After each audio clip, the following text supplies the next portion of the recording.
Good afternoon, ladies and gentlemen. We can all gather up. The ceremony is about to start. Minister Dinahan, Deputy Mayor, distinguished guests, ladies and gentlemen. My name is Pat Devlin. I'm the Treasurer of the Ulster History Circle, and I would like to welcome you all to this very special event. We have apologies from the Circle's Chairman, Chris Spur, who can't be with us. He wished he could, but he sends his apologies and wishes us all the best. We are here to honour a local man, Peadar. He was born in this house 119 years ago, and he lived here all his life. Today's plaque is the latest in the Circle's series of Ulster Circle Blue plaques. It joins others in South Down. There are 6 in Newry. The joint plaque for John Mitchell and John Martin, which is in Drum Lane. The George Cross awardees, Max Blaney in Bridge Street and Raymond Kelly in Kilmurray Street. We have Francis Carville in Merchants Quay, Margaret Clark in Thomas Street, and Dr. Samuel Black in Marcus Square. The plaque for Francis Rawdon Chesley, better known as the father of the Suez Canal, is in Annalong. We are all delighted that Mr. Jimmy Dinahan TD, Minister for Arts, Heritage and the Gaeltacht, an accomplished Kerry footballer with many championship medals, has come here to honour Peadar's life and accomplishments. Kerry is, as we all know, a great team, who unfortunately dashed my young hopes when they defeated Armagh in 1953. My father had bought our first wireless. For those of you who don't remember, that's a radio, especially for the occasion. It took 49 years for us to revenge that defeat, which made it all the sweeter. I just hope it doesn't take as long again to get Sam to the Orchard Market. Minister Dinahan, would you like to address the company?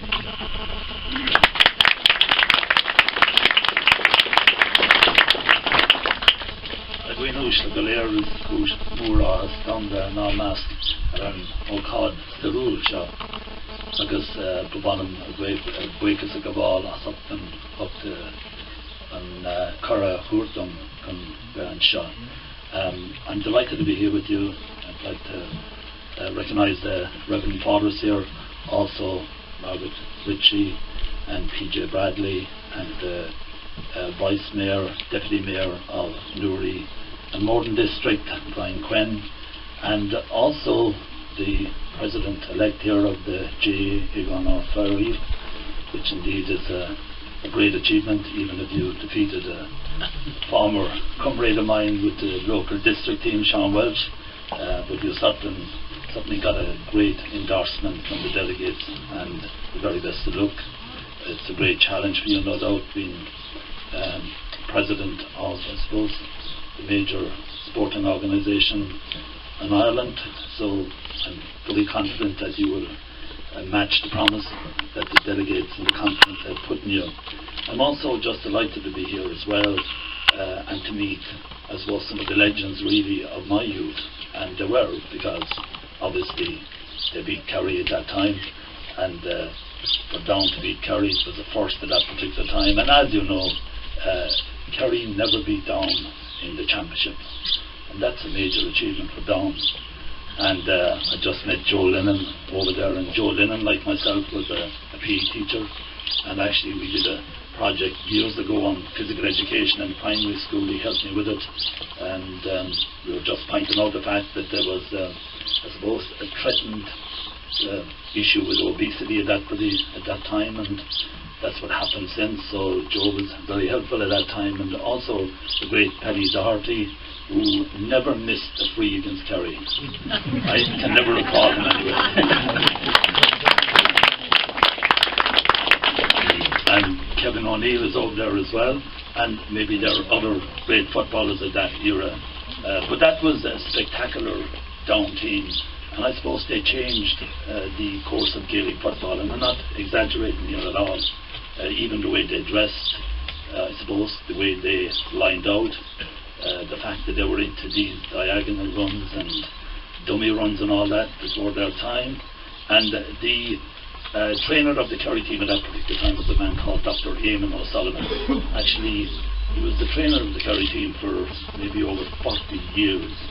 He won the same number of All-Irelands as Macore. The wired ones with Kerry actually, 83 in Kerry over that period of time, not all the time but from the 20s up. But he had a policy that each kind of player occupied his own sector on the field. And of course, when Down came along and started running into different sectors, they were mostly running unmarked because of Dr. Raymond's philosophy and what he told them. So it was a contrast of styles. Obviously Kerry adopted to that style as well afterwards, but certainly playing down was always special for Kerry, and I must say they were all very good sporting occasions and really always lifted the standard of football and attracted a huge attendance from both, you know, from all sides of the country really, and especially from both counties. And I suppose the great Kerry connection as well with that great Down team was Maurice Hayes. And Maurice, I'm delighted to see him here today.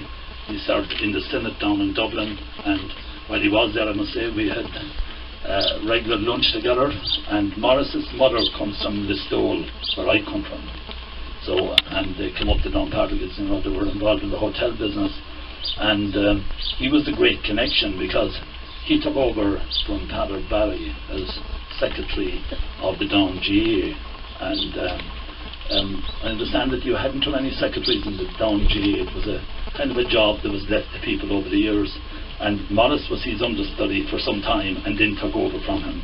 So Maurice was the secretary during that great period of early Down dominance, and he was the great connection with Kerry. And from his father's side, his grandfather's side, they came to Listowel actually to build the Lartigue, and then married the Listowel woman. That was a unique railway that ran between Listowel and Ballybunion, the only one of its type in the whole world actually. And it was his grandfather was a carpenter on it, and we built a replica of that there some time ago, and we got great help actually from the Downpatrick people. They have a very fine heritage railway there, and we got great help from them and worked very closely with them. So there's that very important connection as well. I'm here, I suppose, just today to honour Peadar Barry, and I launched the records of the Bureau of Military History actually in 2012. It's online, it's there for anyone to see, and I discovered there that there was a statement there from Peadar Barry, and as you know, he played a very significant role in the war of independence here in this part of Ireland at that particular time. And there's a really long, very interesting testament from him that I'd advise you to read. It's quite interesting about the activities that went on in this part of Ireland at that particular time. But it's as, I suppose, as a member of the GA and as a great, I suppose, committed official of the GA for over 30 years, that we are here to recognise as well. And I was asked just to say a few words about the GA, and as you know, the GA is an extraordinary organisation. There's no organisation, I think, in the world just to compare with it from the point of view of community, from the point of view of bringing people together. And that's true of all, I suppose, people, all sectoral interests or whatever, people coming from different backgrounds, different creeds, religions, sexes, it doesn't matter. The G, they bring them all together. And I suppose as we all get older, we reflect more on what the GA means, but it is really quite an extraordinary organisation. And I played rugby, I played soccer, I played all games, but certainly the people in rugby and soccer, they just cannot understand that special commitment and identity that the GA has with its community, and how people can take real pride in their community by playing in with their local club in the GA, and it seems to transcend what other sport has, and so that's why it is really so important for Ireland, no doubt, but also then the fact that when people go away. I've travelled a bit in the last 3 years. I was fortunate to get that chance, and over the years, for the last 40 years, and how then people, they, through their association with various clubs, it helps them when they leave the country, and unfortunately too many people have left Ireland in recent times again. But when they go to places like Sydney, New York, Chicago, San Francisco, they're obviously very much drawn to the GA clubs there. And people from all denominations from this country, they find that facility very useful to them as well for introductions. That when they go at the GA, generally they make those connections, and they're very important from the point of view of getting jobs and just meeting other people with common interest and shared interest and so on. So not only in the island of Ireland, but also when people leave the country as well, the GA plays a very, very important role. And if you look at the membership of the GA, for example, there are over 500,000 members in the GA and millions of followers. And what really is impressing me at the moment are the amount of women that join the GA and that are playing GA. There are over 150,000 women actually actively participating in GA at this moment of time. And it's the fastest growing sport, actually, women's sport in the country, on the island of Ireland, ladies Gaelic football. And also they're finding it in America and other countries that other nationalities, people coming from other backgrounds, they adopt very well to ladies Gaelic football. And personally, because of the change in the game, I prefer really to watch ladies Gaelic football at the moment. It's more exciting, it's more like the game it used to be, than maybe now with the men's Gaelic football, because of the fact that it's kind of very tactical and so on. It's not as free flowing. So ladies Gaelic football has really captured the imagination, I must say, of an international audience as well. So the GA and its contribution towards the local community, the parish, the county, the country, and then the communities of Irish people scattered all over the world, has really made a significant contribution to not alone the country but to the world as well in various different ways. And I was down in Reynard actually last week launching the local book, and Reynard, some of you may know, is right down deep in the south of Kerry. It's the real Kerry, really down around South Kerry, because it has no borders, it doesn't bother with Cork or Limerick or whatever, so it's not contaminated whatsoever. That's where you get the Mick O'Dwyers and Mick O'Connells and Jack O'Shea's and Wallace Fitzgeralds, but it's a special part of the world, and some of you may have been down there. But actually, in Reynard, before the GA was established, they used to call the game CAD, C-A-I-D, and probably some of you are familiar with that, but there was another term as well, Tridera. So Trid means fight, that's the translation. So Tridera, maybe that's another appropriate name for the game, but that's what they used to call it back then, before the GA was formed.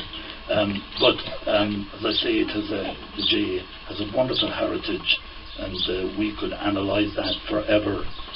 Morris did in his book that time, and many people have done so, about the heritage of the GA.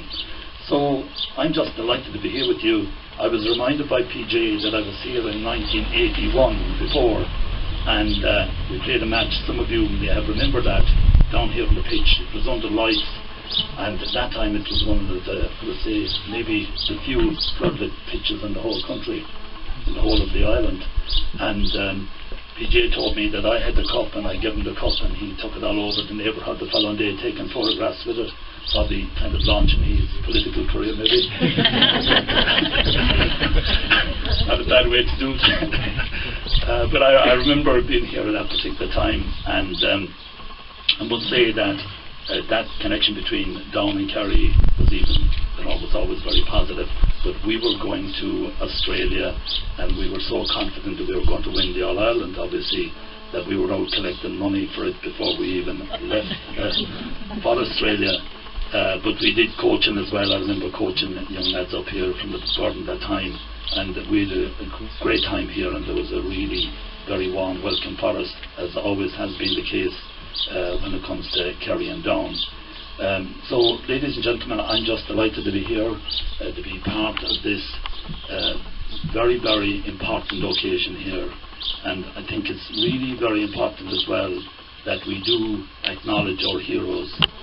And in Peadar, you had one of those heroes, a great patriot, and then a man who gives so much of his time voluntary to the GAA, give his life to it really. I suppose being a single man, the GAA became his family, the broader family of the GAA, and he certainly gave a huge commitment to it.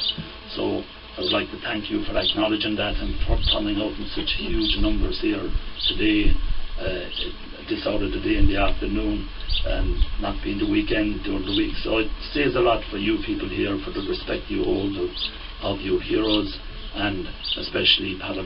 So thank you very much. Thank you.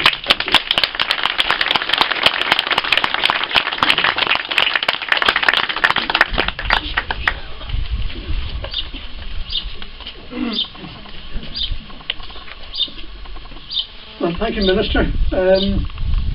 Since the early 1980s, the Ulster History Circle has put over 170 plaques. In fact, this is number 177, all over Northern Ireland, and one in County Donegal, to celebrate the achievements of those men and women who have contributed significantly to our history, locally, nationally and internationally. The Circle is an entirely voluntary organisation, and we rely for their support on local communities, local authorities, individuals, organisations and businesses to fund our plaques. The Circle is grateful to the GAA Down County Board for funding this plaque, and St Mary's Club in Burn for hosting the expressions. I'd also like to thank PJ for nominating Peadar and for working so hard to make this event a success, which I can see it already is.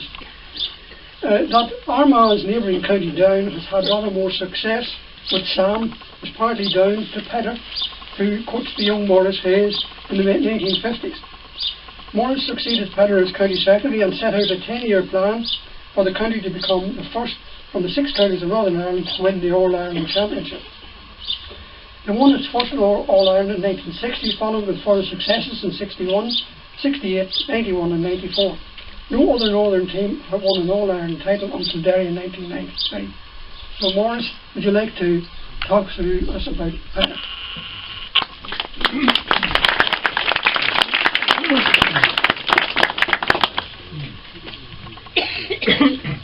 Well, about this long road doing event, so I know one over of this party in Campfair, their Sunday tea, their Sunday hoy, this last night. We're gathered to commemorate and celebrate the life of Peadar, and somehow it's appropriate we do it on American Independence Day, because Peadar's party piece, delivered in a nice bass baritone voice, was a song associated with the American Revolution, The Sword of Bunker's Hill, which I won't attempt to reproduce for you now. But Peadar, for the GAA and Down, he was the vital link, restoring a tradition which had been weakened and attenuated almost to the point of disintegration by the war, the troubles, the turbulence and hostility surrounding the first years of the Northern Ireland regime. And it can safely be said of him uniquely that his efforts were vital to the survival of the GAA in Down as a functioning entity, and the preservation and development of the games in themselves as a vital part of recreational, sporting and communal activity. On a personal note, I'd wish to acknowledge a deep debt to Peadar as a guide, philosopher and friend. Coming on the scene as a young man, I acted as his assistant and then his deputy for a number of years, and as his health failed, as his proxy at the meetings of the Centre of Council of the GAA.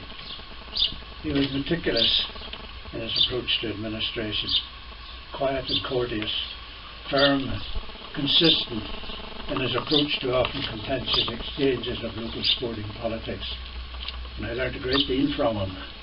It was to serve me well in many difficult situations since.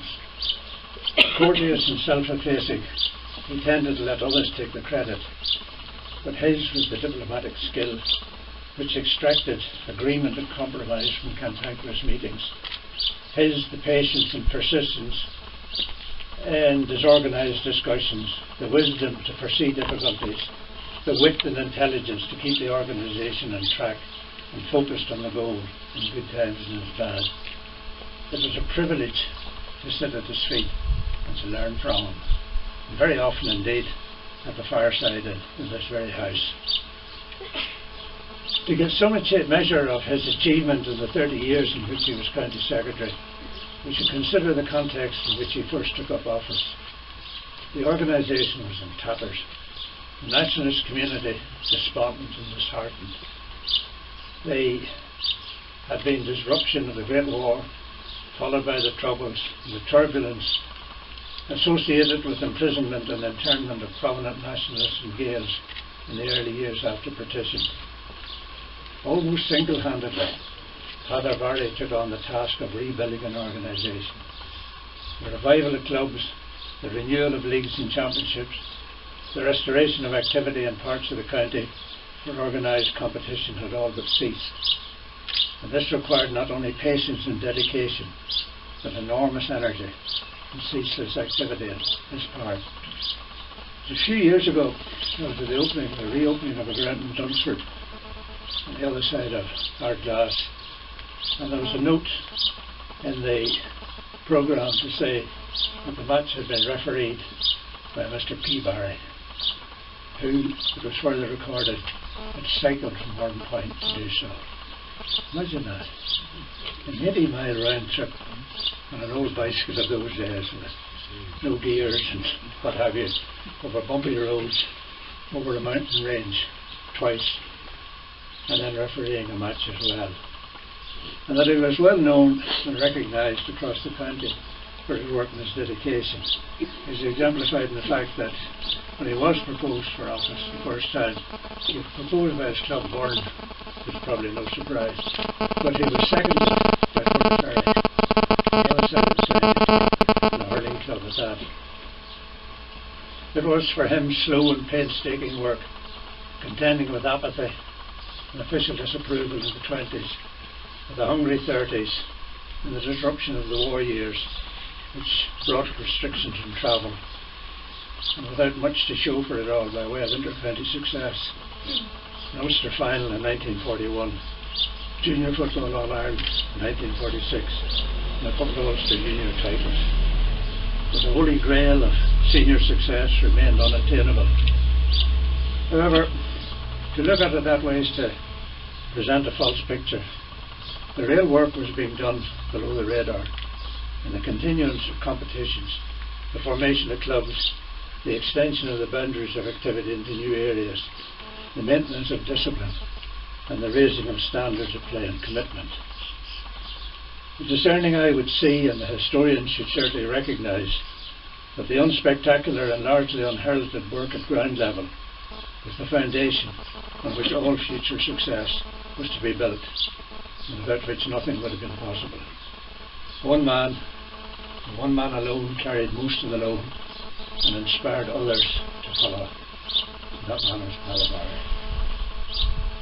It was all done with a labour of love, a patriotic urge to preserve the heritage of the national games and to build self-confidence in a community which had been demoralised by political and social change.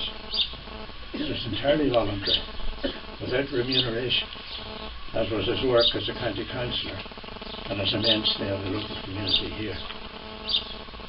It was entirely fitting then that he would see towards the end of his life the crowning achievement of his life's work in being there as president of the Down GAA to welcome the Sam Maguire Cup to the county for the first time in 1960, a year in which Down also won the National League and the Ulster Championship. The historic importance of that event and its impact at the time should not be underestimated, even though those of us who were closely involved view the events now through aging eyes. and through spectacles which grew ever rosier. And I speak too with a sense of humility in the presence of a distinguished Kerry footballer who has a clutch of All-Ireland medals in his back pocket. But Down's victory in 1960 had an electrifying effect on the whole community. It gave them a banner to rally round and something to shout about. It brought joy and celebration into lives which had been drab and bereft of achievement. Brendan Kennelly, the Kerry poet, described the light coming through a schoolroom window as like the warm glow of an All-Ireland wind. So it was for Down. It lifted the communal heart and widened the horizon in other fields too. It was not mainly about football, although they were good footballers. They brought dash and flair to the game, as Jimmy has said, but about self-belief and self-confidence. It broke old moulds and showed that the underdog, that he too could have his day. It vindicated hard work and ambition. In a wider sense, it emboldened the whole community to take a look at itself, to be more self-assertive, which might have helped in moving the political climate towards change. It produced role models for others to follow and laid the basis for a tradition which was to persist over the years. For other northern counties, it was a signal that they too could prevail where Down had led. This was the bounteous harvest of the work of a lifetime. If it's the people who carry in the crop who enjoy the thanks and the plaudits, it's those who ploughed the stony ground and scattered the seed who deserve the credit. Of those, Peadar was the most assiduous and the most influential. It is fitting that we commemorate his achievements and his life with this plaque.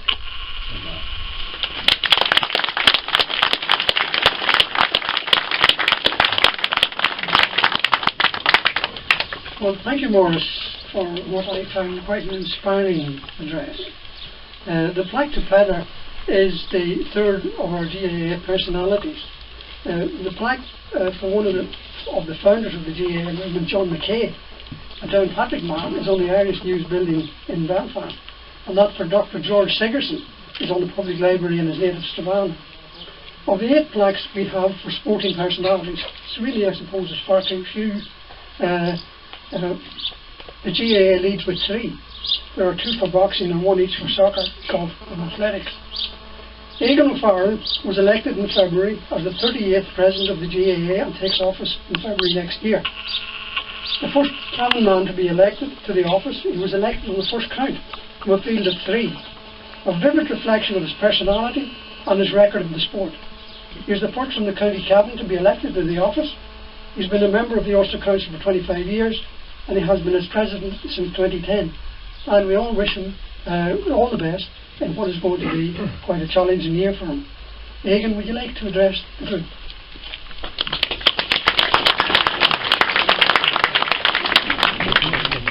Gurmaigat agus Cosulation Marcella, Boyle Mawifas Coronel, PJ agus Kushta Agriata, as an Kuru of Ehlivin. Just very briefly, on behalf of Commonwealth Ascale and the GAA family in general, I want to compliment the Ulster History Circle, in particularly for their foresight and for recognising the GAA in the province of Ulster, and in particular here in the contribution of Peadar. I was delighted to hear Maurice Hayes using a quotation about ploughing the fields and sowing the seeds, and that's exactly what Peadar did, and it's very much what the GAA did. We were very much, as our minister, our Sarah Jimmy Deenahan would know in Gaelic, the Cusmuicher. We've always been representative of Cusmuicher in the Herden. Some people, I think another Kerry man talked about he eats his dinner at 12 o'clock in the day, and many people talk about Middle Ireland, and the GAA has always represented that space. Some people call them plain people of Ireland. I don't like that particular phrase myself, but certainly the GAA has always represented Cusmuicher in the Herden and the people who ploughed the fields. And I'm glad that Peadar, a man from the fantastic foothills of Down, a farming man who farmed these lands, and in his house the family have welcomed us back, and it's not often we do that. I was reminded of the poet Kavanagh when Danny Murphy and myself got out of the car in the park and looked down there, and that haunting line when Kavanagh says the bicycles go by in 2s and 3s, and all I could see was cars going by in 2s and 3s. There's a plaque being unveiled at PJ's house tonight. There's a plainness and a simplicity in something like this, but there's something very profound at work. We're recognising and we're remembering. I thought Minister Deenahan was excellent in summing it up. Turbulent, difficult times, and I have said this before publicly, and I believe it to be true. We have difficult times in Ireland today, but my goodness, just read or hear a little about the difficulties this country went through in the 1910s, 20s, 30s and 40s. They were difficult times. They were horrendously difficult times mentally for people, difficult times spiritually for people, and certainly in practical terms. And people like Peadar Barry that we honour today, they didn't just build the GAA in Down. They built a community, they held it together, and they gave the GAA and people of this province of Ulster and of the island of Ireland a little bit, just a little bit of self-confidence. And I'm no expert on anything, but I listen a lot to people, and I hear everybody telling me that no matter whether it's your work or your private life, self-confidence is a huge ingredient. And the GAA, I like to believe, gave that because of the contributions of men like Peadar Barry. And it's lovely that PJ and the family and family members and cousins are here, that it's being honoured and it's been remembered. It's fantastic that Minister Deenahan has travelled from Kerry. I'm glad he acknowledged that Down always beat Kerry, and I'm delighted that Cavan beat them in 47 as well, and we never forget that. I know that the Minister has a busy schedule, and he's Minister for Arts and Culture, and that involves singing, and he might even get a singer before he leaves Down to come down to Croke Park at the end of July, because I know Seamus Woods is a great interest in score, and he has a few singers. Minister, if you had a chat with him, he could organise somebody to fill a few slots in Croke Park at the end of the month.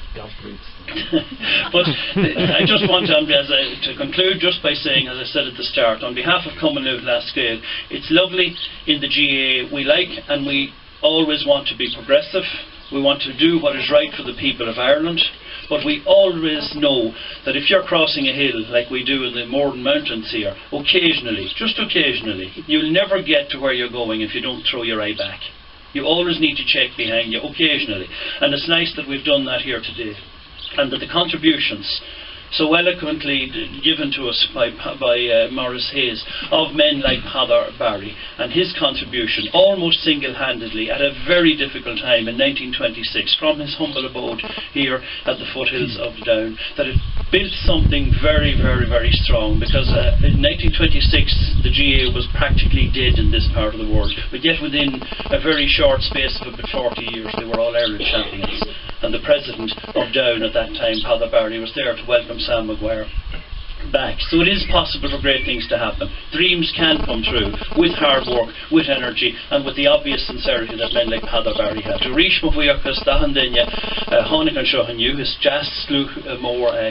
lovely to see a crowd of people in a lovely little country townland in the foothills of Down, and I hope that when the Sam Maguire comes back up here to Down, the Minister and myself and many others who are here will be here to welcome you on that occasion, and they may even have beaten Kerry in the final. We're a big amount.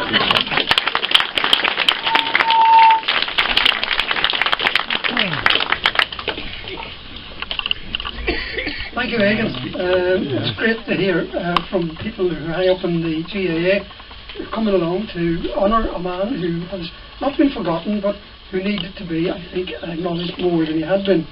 I would like to ask PJ to come along and tell us something about the family perspective of Peadar.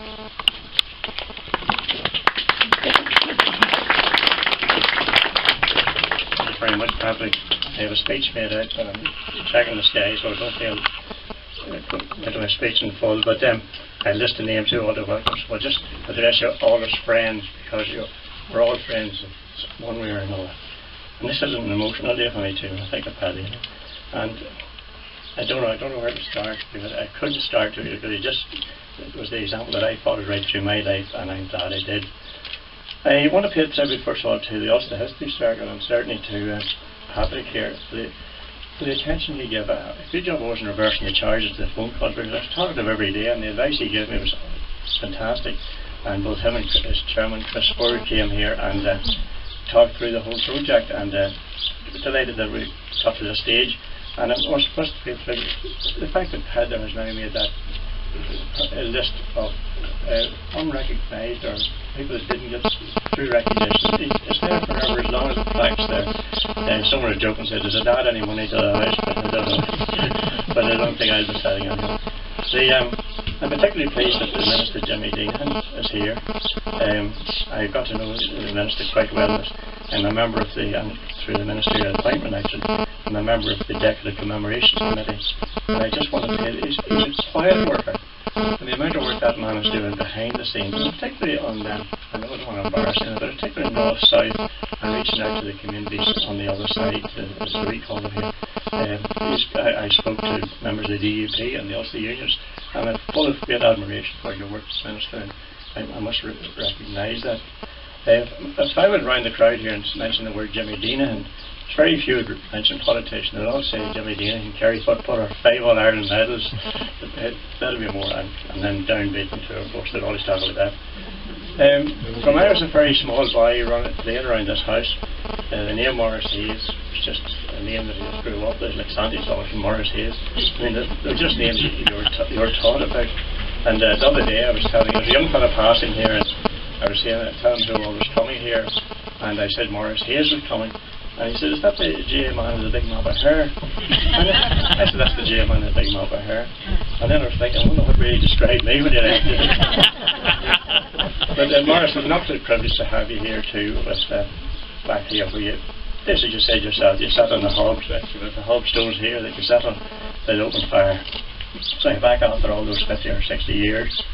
I have to thank funders, and first of all, it started with us, the History Circle, the Ulster Council, the Down County Board, Newry and Mourne District Council, South Down Board, and last but by no means least, Born J Club, my own club, and the Social Club. They, from the day I was first mentioned, they have been pulling out all the stops. Collectively, I think you all deserve, the funders deserve a round of applause, because only for them we wouldn't be here. So I want to mention too, I know Danny's here, but Brian McAvoy, two of the GA administrators. Most of you know, but not everybody would know, that Danny and Brian are both related to Peadar, so it must have been in their blood to continue Peadar's work. I want to thank in particular Paul and Paula White, and I know they're not thank them for doing this. When I mentioned Paul and make sure a bit of car parking space, I think he took about a fortnight off work to clear that field and get everything tidied up. So Paul and all that worked there with it, I think. The rain's coming on. I just want to finish a little historical note. There's a lamp in the window here behind me, and when that lamp was here before Peadar was born. When my great grandparents William and Catherine O'Hare had 7 sons and 4 daughters, and each one of the 4 daughters were given a lamp as a wedding present from their parents, and that is the lamp that Peadar wrote underneath at night in that room, and the plaques on the ferry wall where he done all this work. So it's a little history. Like, just thank you all for being here. You make the day by being here for me, and I'm delighted to see everybody, and hope you enjoy the rest of the evening. Thank you. Thank you.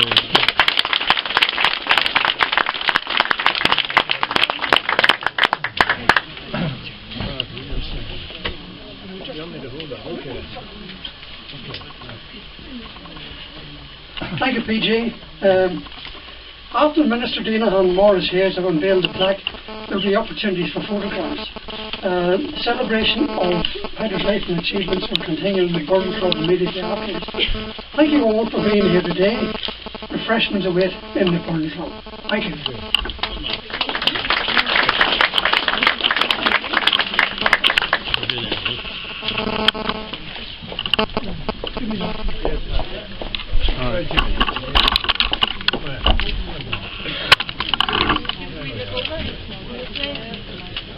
Morris, can we look over this bit? Okay, we do it now.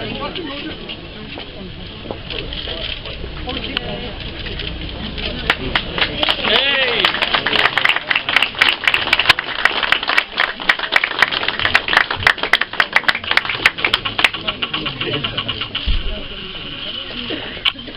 PJ, would you like to come in? I'll take Liam and Nuala then. And your brother? I'll take Liam. Yeah, Liam? Where's Nuala? Liam and Nuala. Where's Nuala? I don't know where Nuala is. Nuala? Where are you? In the back. Who else are we waiting on?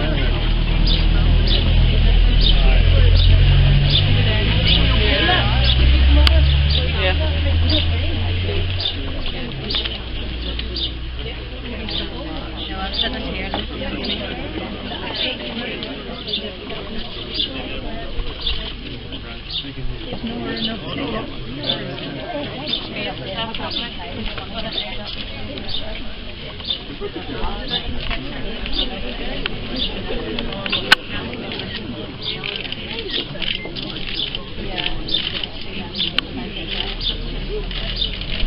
I do one with the Ulster Circle? Ryan, get back. Alan, behind you. Where's Alan? I'm here. Yeah, I was going just to stand there. Yeah, just hey, so now I mean, I'm going to hold on. Never mind.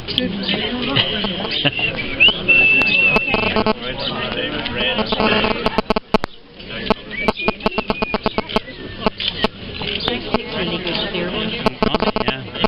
Yes, I'm fine, PJ, thank you. Yeah, I just do 1 and 4 on it. You looking, PJ? I think just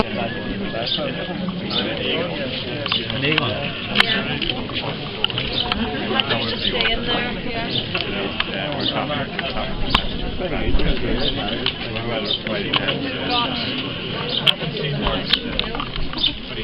Sorry.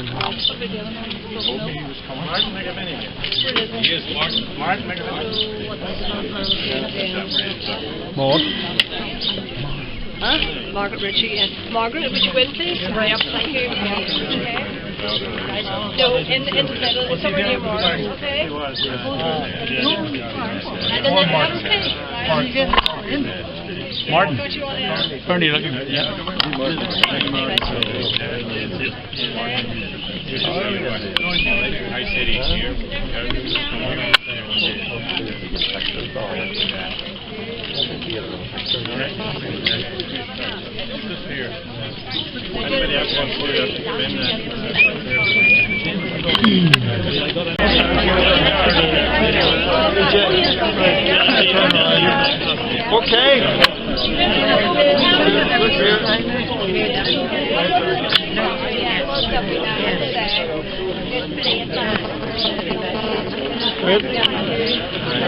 Sorry.